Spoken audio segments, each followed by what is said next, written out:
Welcome to Work from the Inside Out, a podcast that highlights real-life stories, practical strategies, and best practices for transitioning your career from unhappiness and dissatisfaction to fulfillment, meaning, and joy. Now here is your host, career and executive coach, Tammy Guler-Loeb. Hey everybody, I am so excited to introduce my guest today, George Chanos. George served as Nevada's 31st Attorney General from 2005 to 2007. In that role, he administered Nevada's Department of Justice and acted as the state's chief legal officer and advisor. He also successfully argued Wharton versus Bochting, 549 U.S. 406 in 2007 before the United States Supreme Court.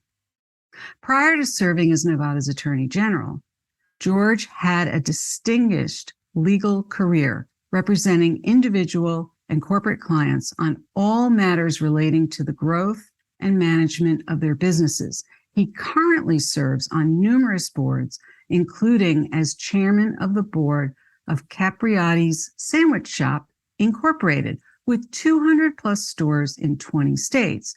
He is also an author and a speaker. Please join me in welcoming George Chanos. Welcome, welcome, welcome, George. So glad to have you here. Thank you. I'm delighted to be here. Thank you for having me. So excited to have you here. So as you know, on Work from the Inside Out, we like to begin at the beginning, and I'm excited to learn about your beginning. So your formative years, how may those have developed who you are today or not? Tell us about your beginnings. Geez, well, going back to the beginning, I had two very different parents. And my father, his parents immigrated from Greece. He grew up in Milwaukee, Wisconsin, and basically a traditional Greek family and upbringing during the Depression. So he was influenced by going through the Depression. And so I had a very conservative kind of upbringing from him. My mother, they were divorced when I was 1 year old. They had been married for about 6 years. My mother was a fashion model in Chicago during the 60s. So she was a career woman. Wow. And way before her time, in the 50s, she was, sort of a pioneering career woman. And they fell in love and got married and had 3 children and then got divorced. Wow. Yeah. So it was pretty wild. I have 2 older sisters. And so I was traveling back and forth, transferring in Chicago's O'Hare Airport with just a stewardess when I was 8 years old. So I remember oversleeping on a plane once, ending up at JFK. Oh my goodness. Yeah. So it was an interesting experience, and it shaped me in a number of different ways. Number one, I learned that there is very different worlds out there, that Las Vegas is a very different environment from Wauwatosa, Wisconsin. So I, imagine a kid who grows up only in Wauwatosa or a kid who grows up only in Las Vegas, doesn't see both sides.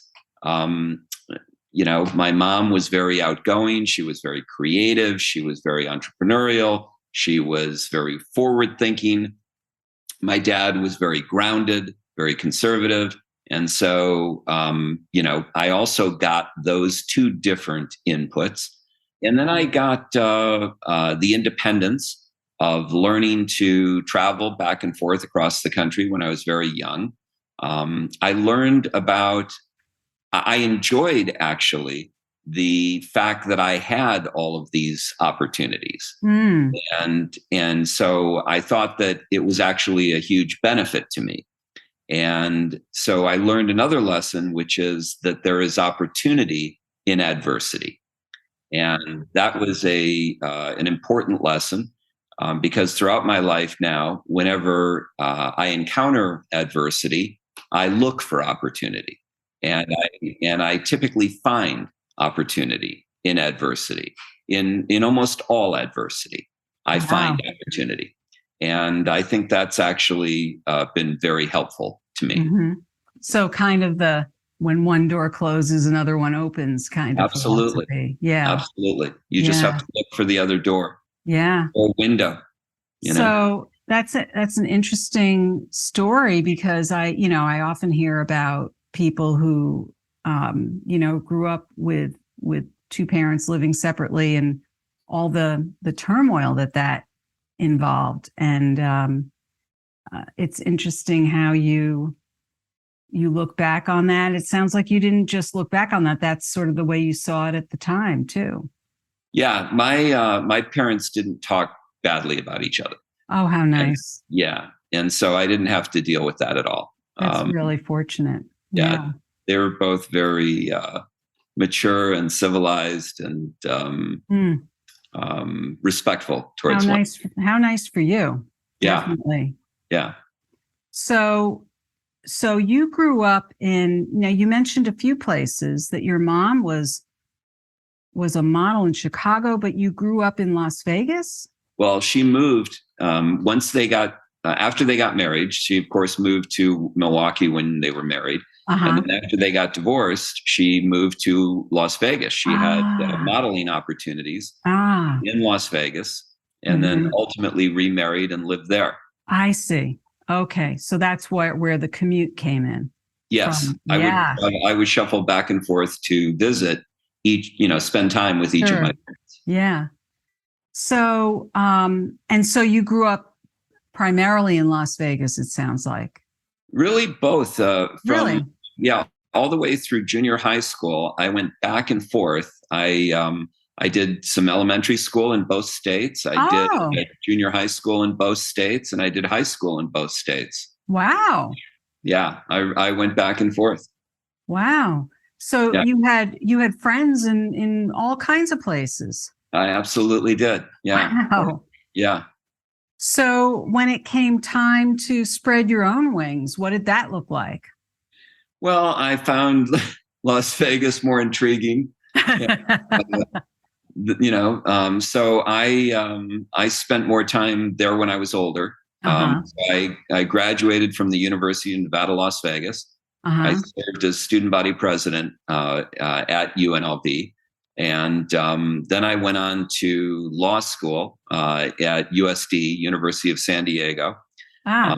Between the two, I spent an internship in Washington, D.C., working for United States Senator Paul Laxalt. And these were all very formative experiences. Running the student government at UNLV was a formative experience. We had a $500,000 budget, and I was a college student who was administering that budget. Wow. We in law school, I was class president, and then was very involved in the law school affairs. Did internships every year, working at different law firms, and ultimately ended up at one of the world's largest law firms, the San Diego office of a firm called Finley, Cumble, Wagner, Hein, Underberg, Manley, Meyerson, and Casey. Now, can you say that 10 times fast? Yeah, Finley. So when you first went off to the University of Nevada, did you already have your sights set on law, on the field of law, or was that something that you decided later on? I'm curious. No, that was something that I decided when I was 10. So oh my goodness, tell us about that. Yeah, well, when I was 6, I was in the car with my mom, driving down a road here in Las Vegas called Paradise Road. I remember it as, very distinctly. Yeah. The radio, it came over the radio that JFK had been assassinated. Oh. My mom pulled the car to the side of the road and started crying. And it left an impression on me. We went back to our little apartment, and she turned on the TV, and we were watching the news. And I saw this outpouring of international love and affection and grief for this fallen hero. And I decided when I was 6 years old that I wanted to be him. I wanted to be president. Okay. You didn't want to be. And I didn't want to be dead. I wanted to be I was going to say, which part of that did you want to be? But I wanted to be president so badly that I was willing to overlook the fact that he had, gotten killed on the job. And so it was, I basically concluded that it would be worth it to be killed on the job, to be in that position and have that kind of an impact on the world. So for whatever reason, a 6-year-old, wants to do something, I have no idea. Yeah. But I think I obviously wanted my life to mean something. Mm-hmm. And his life meant something. And so by the time I was 10, I realized that most presidents, I had, done a little bit of reading, and I had learned that most presidents were lawyers. About 3/4 of them were lawyers. And so I thought that I would need to be a lawyer. By the time I was 12, I had mapped out my plan of exactly how I was going to do it, and culminating in my being elected in the year 2000. I would be 42 years old. I would be 1 year younger than JFK. Uh-huh. And I had this all mapped out. And wow. So part of it was, you're going to be student body president at your university. You're going to, work, do something in the state legislature. You're going to be an assemblyman. You're going to be a state senator. You're going to move up to Congress. You're going to move up to Senate. And, you basically follow that path. And so I started to follow it. I did, become student body president. I did work for Laxalt. I did go to law school. And after working for Laxalt in Washington, I had another epiphany moment. Yeah. It was in the Russell Senate office building. And it was during Abscam. And the Abscam co-conspirators entered the elevator that I was in with their wives to resign in front of a international press corps. And I saw the looks on their faces. And I thought, I never want to be one of these people. And so it was a wake-up call that, politics is not all, wine and roses. It's not all good, right? And not even close. Yeah, there's a dark side, and I did not want to, be drawn into that dark side. And so I thought, well, what do I need to do to make sure that that doesn't happen? And I concluded that I needed to bulletproof myself, which means that I needed to go out and make my own money so that I would never have to take money or feel in any way, compelled or inspired to do what these people did. Right? I thought, well, why did they do what they do? Why did they take money? And I thought, well, they wanted nice things, they wanted money, and they didn't have any of their own. So the best way to protect against that for me, because I wanted nice things too, right? Sure. I thought the best way for me would be to go out and earn my own money so that I, could have whatever I wanted and not have to succumb to temptation or not be susceptible to temptation. And so that's what I did. At that particular time, I was focused on laying a financial foundation, right? Laying the security of a firm financial foundation. And then the plan was to go into politics once I had done that. I see. So that you wouldn't be dependent. Yeah. I remember, sitting across the table from Steve Wynn. You might know Steve Wynn. The casino person. Yeah. Very, very prominent and important figure in the development of Las Vegas. And when I was running for AG, I sat with Steve Wynn and I told him the story basically saying so that I could sit across the table from someone like you and say to you that if what you want is good government, then I'm your guy. Help me out. Contribute to my campaign. But if what you want is something more than good government, then I'm not your guy and I don't need your check. And so we had that conversation. And Steve said something that, was quite profound. He said that it's not the money that corrupts. It's the aphrodisiac of power. Oh, yeah.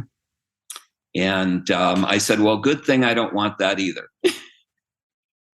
Because I wasn't in it for the power and I wasn't in it for the money. So anyway, I got into politics. I loved the work.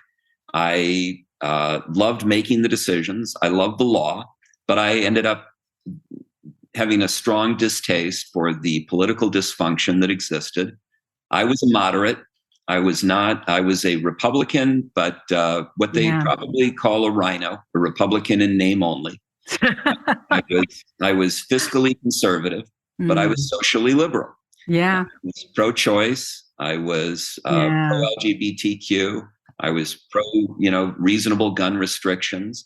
And I found that having that mindset and being a member of the Republican Party didn't work really well because I didn't buy into the ideology in full. Yeah. And so I was a moderate. I cherry picked the best ideas from the right and the best ideas from the left. And the problem is that doesn't really work in today's politics. But I want to make sure that we also continue to stroll through your evolution for a moment, because we could get completely swept up in what's going on today. Yeah. And I want people to understand how you got from there to where you are now. Sure. So you decided to step away from political leadership. I felt that I had three choices. Yeah. I felt that I could play the game. I could work within the Republican Party, and I could do something that was inconsistent with my values, but I would succeed in the political game. I would go on to become a United States senator. I would go on to become governor. I would have a successful career in politics, but I would be untrue to myself. That was one option.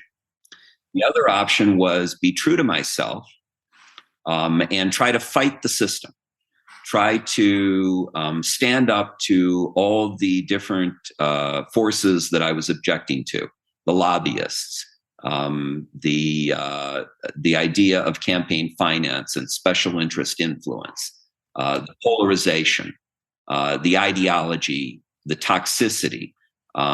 Swim in that toxic pool and swim upstream, and hope that you're not taken out by forces that don't want free thinking people running in politics. Yeah, that was option two. You kind of knew where that was going. Yeah, well, I didn't like option one, and I didn't like option two. Yeah. Right. So option three was become a former attorney general. And I thought, you know what? That one looks pretty good, right? Because I can go on and I can do whatever I want to give back and to try to make a difference. And I don't have to do it in politics, right? I can do what I wanted to do when I was 6. Yeah. Which is I can make a difference. You really had to take a stand at that point. Yeah, I felt that this was the only choice. Yeah, I hear you. I hear you loud and clear. So, but it wasn't an easy choice. No, it was, this was a lifelong ambition. This was something that, I wanted since I was a child. It was a hard decision. But you also got real about it. I mean, you weren't really walking away from your childhood ambition, were you?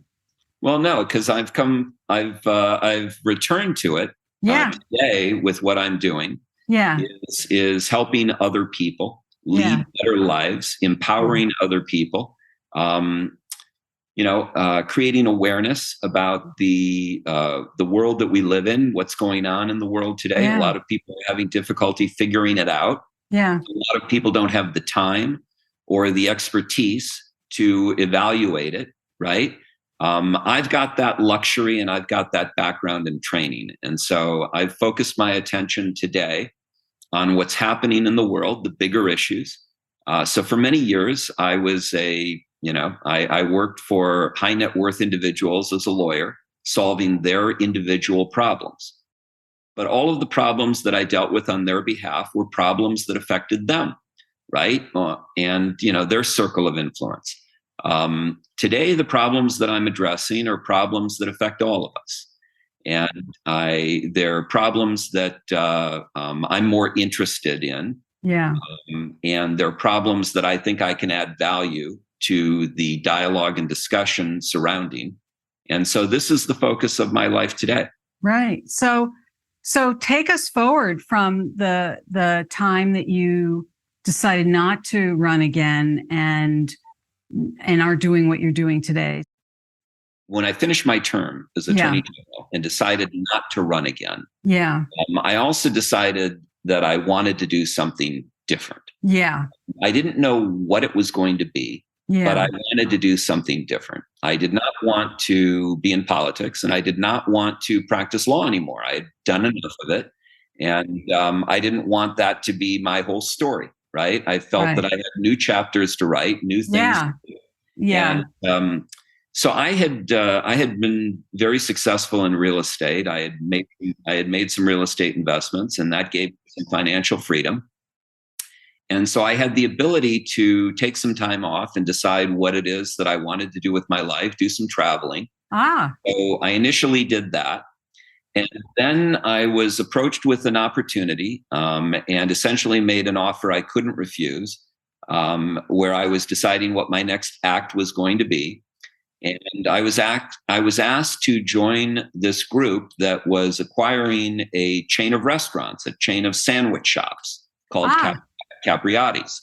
Right. And so I was given an offer to join the company, become a major equity shareholder in the company, and serve as chairman of the board of the company. And that was 14 years ago. Okay. And so I took that position.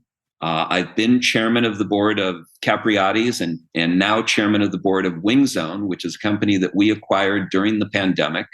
And together we have over 200 stores in over 20 states. We've grown it from a $10 million company when I first got involved 14 years ago to over a $100 million company today. Wow. And along that path, 10 years ago, so 40 years in, and 10 years ago in 2012, I had a heart attack. And at the time, my daughter was 15, and I was concerned about leaving her behind without finishing her upbringing, if you will. I had done everything every, good parent does to try to, raise my daughter and my nephew, and along the period of time that I had. But 15 years old, there's still a lot of education that's required for her to lead a happy, successful, and meaningful life. And so I thought, if I pass away, I'm going to take my knowledge with me. And that's not a good thing. So it's an asset if I can figure out a way to download it and pass it on to her. And so I thought, well, how do I do that? And I decided, well, I'll write a letter. And so I began writing a letter to my daughter about what I think she needed to know to live that happy, successful, and meaningful life. And that letter became very long because I like to write. So I was sitting at my laptop for over a month, and I had over 100 pages. And I thought, that's not a letter. This is looking more and more like a book. I had organized it into topics, and I thought, this should be a book. And I can leave it not only to my daughter and my nephew, but I can leave it to other young people who can profit from it. And so that became a book called Seize Your Destiny, A Roadmap to Success. And in that book, I talk about what I knew, which is, what I thought helped me succeed. And when I finished that book, I realized that the world that I had lived in, which was over the past 30 years, was not going to be the world that she would live in over the next 30 years. She would live in a very different world. And so I decided that in order to, complete the process of advising her, Yeah. I really needed to look into the future. I needed to look at the next 30 years. And so for the next 5 years after writing the first book, I did that. I studied what was going to happen over the next 30 years. And then I wrote a second book called Millennial Samurai, A Mindset for the 21st Century. And out of all the things that I will leave my daughter, and there are numerous things that I will leave her, right? The most important thing that I will leave her, in my view, is this book. Mm. Because if she doesn't understand the lessons of the book, it's not going to matter what else I leave her. She could run through it. She could get into a relationship with someone who could take it from her. She could lose it through imprudent behavior, right? There are all sorts of things that could cause her to lose. If you just give someone wealth, it doesn't mean that they're going to retain it. It doesn't mean that they're going to build it. That's right. They need to have knowledge. They need to have guidance and direction. I love the way the book is laid out because it's got, I remember you telling me it's got 182 chapters. Right. Thank you for telling me. 182 chapters, and each chapter is 1 to 3 pages each. And each chapter is loaded with, very robust advice and thought-provoking ideas that, if you want to just take one chapter and give it thought and sit with it. And you've also very generously made it available to people. If they want to download a PDF of the book, they can download this for free. And we're going to put the links to all of this in the show notes, so people don't have to even worry about that. I mean, of course, if you want to put the book in your hands or want the ebook, you can go to Amazon or your local bookstore or your library and get your hands on it. But you have generously offered this. This is talk about making an impact, making a difference, and a true service. So you wrote the first book and now the second book, really to leave a legacy. Yes. To a broader audience, but with your daughter, at the forefront of your mind. Has she read both books? Oh, yes. Have you had extensive conversations with her about Absolutely. books? And what would you say the impact has been on her and how she sees her life going forward, or how she views the world going forward? Well, so first of all, this has happened with both my daughter and my nephew. Yeah. They're different ages. She's 25 now and he's 29, I believe. And it's had a different impact on both of them. Mm. So, and they have very different personalities and different, goals and desires. So my daughter is not an ambitious, change the world type of personality. Mm-hmm. She loves animals. Yeah. At one point was studying to be a veterinarian. Mm-hmm. Went to school in Denver for that. My nephew was working at a restaurant as a waiter before he read my first book. Mm-hmm. And after reading my first book, he went out and interviewed and got a job at one of the top insurance companies in the country, and went through their training program. And then after going through their training program, he interviewed and got hired by JP Morgan. Mm-hmm. So he's now in banking. Mm-hmm. And he's one of the top performers in La Jolla. And so he's become very successful. And I believe that the book motivated him to want more and to understand that he could have more. And he is driven by some of the things that we as baby boomers were driven by, right? Mm-hmm. He wants a home and a car and a better life. And so they've both been impacted by it. Mostly they're both more aware of what is going on in the world than their peers as a consequence of reading the books. And so they're more moderate in their views. They're not, they don't lean heavily left or heavily right. We were talking earlier before the show about people in midlife that are dealing with whatever is going on in their lives, right? What's going on in the world, right? Thinking about, what their future is going to be, kind of maybe re-examining their lives and deciding, is this what I want to be doing the rest of my life? As I did, right? Yeah. With my switch from politics to what I'm doing today, right? So people want to pivot. A lot of people are interested in pivoting. From what it is that they're doing now. They may feel they're in a dead end job, or they may not love their work. And, we'd all love to be doing something that we love, right? That we're passionate about, that can provide financial security. Sure. That gives us peace of mind, that's less stressful, right? These are all things that we're all searching for. Sure. Right?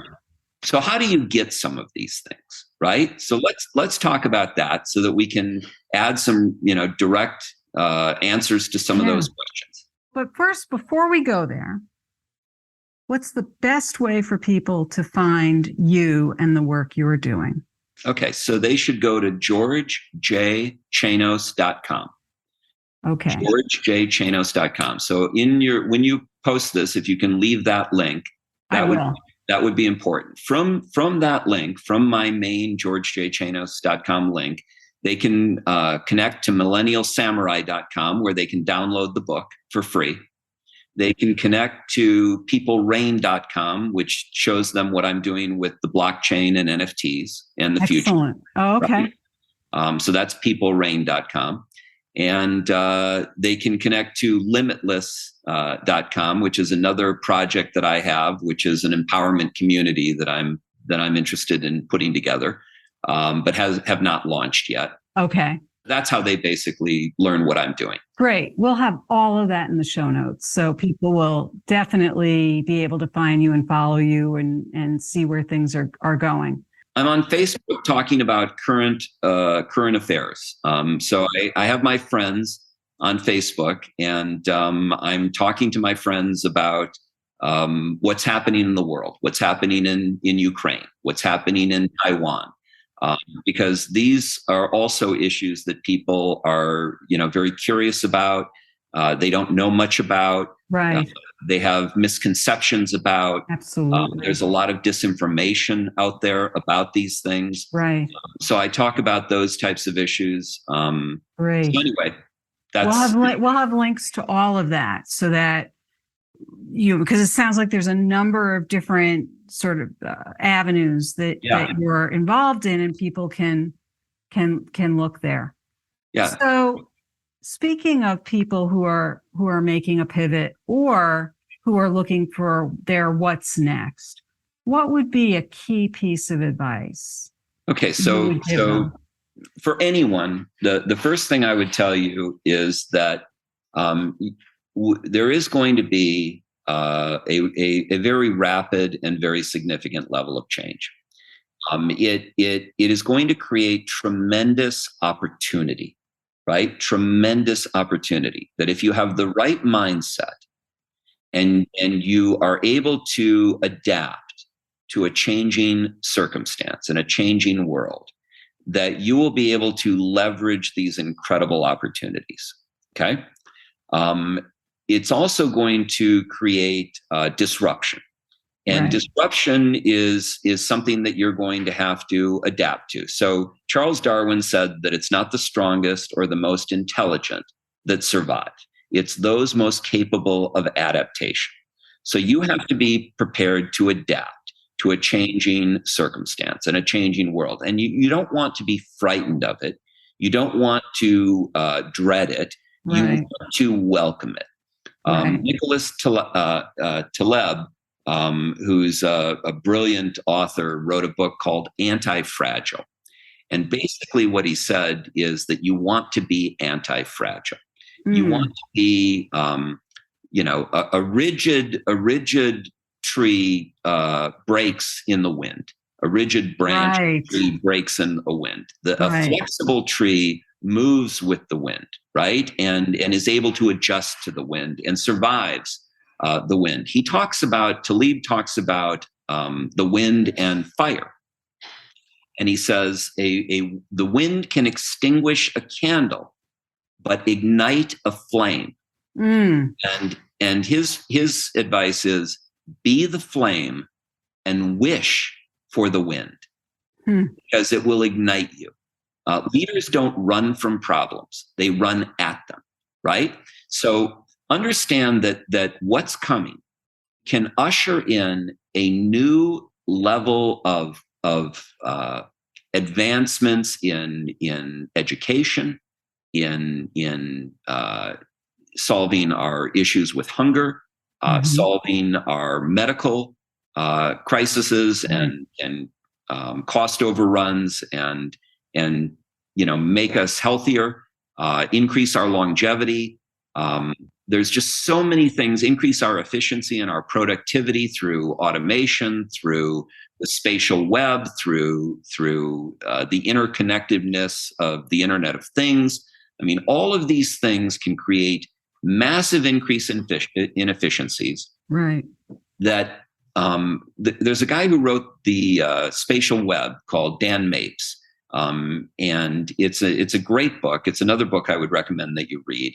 And the spatial web talks about the interconnectivity of sensors that will be all over the globe and create a flow of information unlike anything that we've ever seen.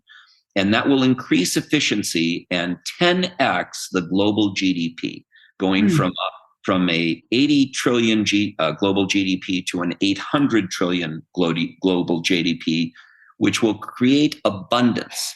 Technology can provide that increased abundance. So it's not all bad, right? It's how we look at it, right? So if we choose to harness these technologies for the betterment of humanity, for the common good, to address all of these issues that we're talking about, or, we can continue to disengage, not participate in the system, not pay attention, be laissez-faire, and let the chips fall where they may.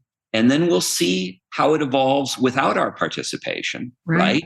Which may not be as good, right? Which could potentially be dystopian, right?